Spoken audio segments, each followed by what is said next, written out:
সকলকে স্বাগতম জানাচ্ছি মুক্তাগাছার ইতিহাস মিডিয়া ইউটিউব চ্যানেলে।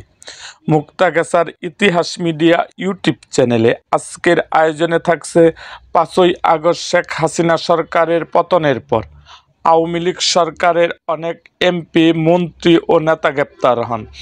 জেলখানায় তাদের জীবন কেমন কাটছে সেই সম্বন্ধেই থাকছে আমাদের আজকের ভিডিওতে।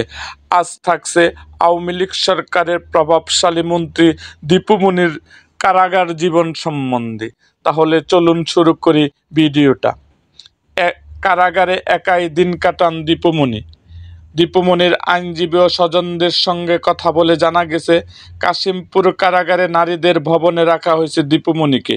ডিভিশন পাওয়া এক রুমে একা থাকেন তিনি।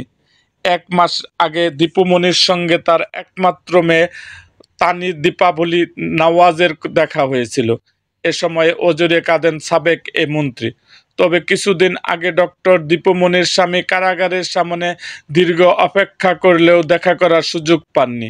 নিজের একাকিত্বে বই পড়েন তিনি। 2টি বই পড়া শেষ হলে নতুন করে বই দেওয়া হয়। তার কক্ষে দেওয়া একটি পত্রিকা। এছাড়া বিটিভি দেখার সুযোগ রয়েছে।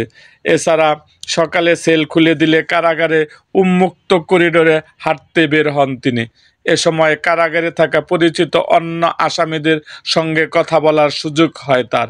দীপু মনির আইনজীবী কাজী ফয়সাল ইসলাম বলেন, গ্রেপ্তারের প্রথম দিকে পরিবারের সঙ্গে ফোনে সপ্তাহে 1 দিন কথা বলা ও 15 দিন পর পর একবার সঙ্গে দেখা করার সুযোগ দেওয়া হয়েছে। তবে সম্প্রতি ফোনে কথা বলা একেবারে বন্ধ ও দেখা করার সুযোগ সীমিত করা হয়েছে। ফোনে কথা বলা ও স্বজনদের সঙ্গে দেখা করার জন্য গত বছরের 3রা ডিসেম্বর আদালতে আবেদন করেছিলাম, তবে এ সুযোগ মিলছে না। এরকম আরও ভিডিও পেতে আমাদের চ্যানেলটিকে সাবস্ক্রাইব করুন এবং পাশে থাকা বেল আইকনটি বাজিয়ে দিন।